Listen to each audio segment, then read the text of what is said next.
بسم اللہ الرحمن الرحیم۔ تو آج ہم پڑھیں گے جی آیت نمبر 5 سورہ نساء، سورۃ النساء آیت نمبر 5۔ ماشاءاللہ تلاوت ہو چکی ہے، ابھی اس کے میں آپ کو معنی بتا رہا ہوں، غور سے سنیے گا۔ وَلَا تُؤْتُوا السُّفَهَاءَ، پہلا لفظ ہے جی وَلَا تُؤْتُوا، یہ لفظ کل پڑھ چکے ہیں۔ ولا کیا معنی ہے؟ ولا کا واو کے معنی کیا ہوتے ہیں؟ لا کے معنی کیا ہوتے ہیں؟ نہیں، شاباش، اور نہیں۔ تو کیا معنی ہے؟ تو یہ لفظ بھی آپ پڑھ چکے ہیں، کل پڑھا تھا، پرسوں بھی پڑھا تھا۔ وآتو، آتوا الیتامی، آتوا النساء، پڑھا ہے نا؟ آتو کا معنی کیا ہے؟ آتوا الیتامی کا کیا معنی ہے؟ پہلا لفظ ہے یار، آتوا الیتامی،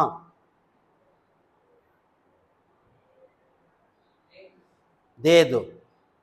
بیٹا میں یہ الگ الگ کر کے اس لیے سمجھا رہا ہوں کہ آپ اس کو ذہن نشین کریں۔ اگر آپ اس عمر میں ذہن نشین نہیں کر سکتے تو بڑی عمر میں پھر کیا یاد رکھیں؟ آتو کا معنی دے دو، آتوا الیتامی یتیموں کو دے دو، آتوا النساء عورتوں کو دے دو، یہی تو ذہن نشین کرنا ہے آپ نے۔ یہاں آ گیا لا تو، آتو تو ایک ہی مطلب ہوتا ہے۔ تو کا معنی وہی ہے جو آتو کا معنی۔ آتو کا معنی کیا کیا؟ تو کا معنی کیا کریں گے؟ دے دو۔ یہاں ہے لا تو کیا معنی ہو جائے گا؟ اور نہیں دے دو۔ ولا تو اور تم نہیں دے دو، تم مت دو۔ اس کو یوں سلیس یہ کہہ سکتے ہو، تم مت دو۔ آگے وہاں لفظ تھا الیتامی، کیا لفظ تھا؟ پھر لفظ آیا النساء۔ یتامی کا معنی کیا ہے؟ یتیم۔ نساء کا معنی، اور یہاں پہ معنی ہے السفہاء۔ کیا معنی ہے؟ السفہاء۔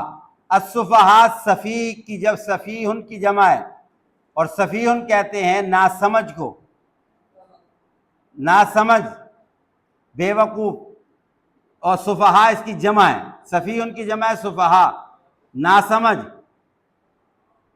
جس کی سمجھ بوجھ کم ہو اس کو سفہاء کہتے ہیں، بے وقوف بھی کہتے ہیں۔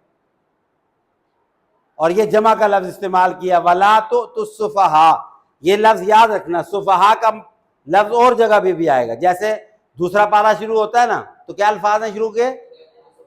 سَيَقُولُ السُّفَهَاء، سَيَقُولُ السُّفَهَاء، وہاں بھی سفہاء کا لفظ ہے، ناسمجھ لوگ آپ سے کہتے ہیں، ٹھیک ہے؟ تو یہاں پر بھی سفہاء کے معنی ہے ناسمجھ، یعنی اب سنیے غور سے، اب پیچھے اس کے جو واقعہ چل رہا ہے وہ یتیموں کا چل رہا ہے، یتیموں کے بارے میں بات چل رہی ہے۔ کہا گیا کہ یتیموں کو ان کا مال دے دو، کل آپ نے پڑھا یتیموں کو ان کا مال۔ اب یہاں پر آگے اللہ کہہ رہے ہیں وَلَا تُؤْتُوا السُّفَهَاء، وہ یتیم بچے جو نہ سمجھ ہیں، یہاں مراد وہ یتیم بچے جو لا تو ان کو مت دو۔ سمجھ میں آ گیا کیا چیز؟ آگے آ رہا ہے اموالکم، کیا معنی ہے جی اموالکم؟ اموال کس کے جمع ہے؟ مال کی، اور کم کا معنی تمہارا، یعنی جو تمہارا مال ہے ان بے وقوف بچوں کو مت دو۔ یہاں تمہارے سے مراد یعنی مال انہی کا ہے لیکن تمہارے پاس، ان کو یعنی مال انہی کا ہے لیکن اس کو اپنا سمجھتے ہوئے۔ اچھا دیکھیں، بندہ جب اپنا مال سمجھتا ہے نا تو پھر وہ کبھی کسی بیوقوف کے ہاتھ میں نہیں دیتا۔ یہاں در حقیقت یہ سمجھانا مقصود ہے کہ اس کو اپنا سمجھتے ہوئے ان بیوقوف یتیم بچوں کے حوالے نہیں کر دینا۔ کیوں؟ نہ سمجھ ہے، وہ ضائع کر دیں۔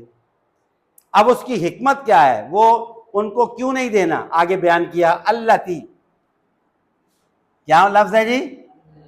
اللتی کا معنی ہوتا ہے جو یا جسے، جو یا بولیں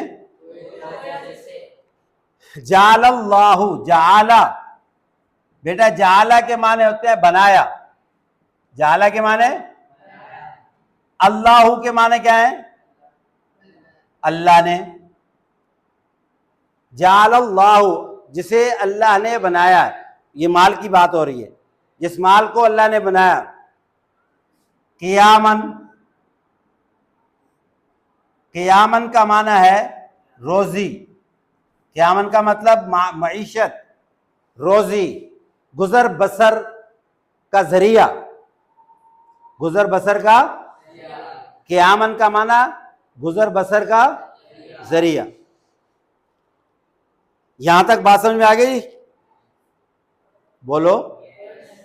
یہ یہاں تک یہ حکمت بیان کی ہے، یہ حکم یہ بیان کیا، پہلا حکم یہ بیان کیا، یہ حکم ہے کہ وہ بچے، یتیم بچے جو ابھی سمجھداری کی عمر کو نہیں پہنچے، وہ بچے جو ابھی سمجھداری کی عمر کو نہیں پہنچے ہیں، ان کا مال ان کے حوالے نہیں کرنا ہے۔ ابھی اگر نہ سمجھ ہے تو وہ مال ضائع کر دیں گے، اڑا دیں گے، جبکہ اللہ تعالیٰ نے اس مال کو ان کے لیے بہترین روزی بنائی ہے، یعنی معیشت بنائی ہے، روزگار بنایا ہے، ان کا گزر بسر کا ذریعہ بنایا ہے، ان کی معیشت بنائی ہے۔ یوں کہہ سکتے ہیں کہ ان کا فیوچر ہے اس میں، ان کا مستقبل ہے اس میں۔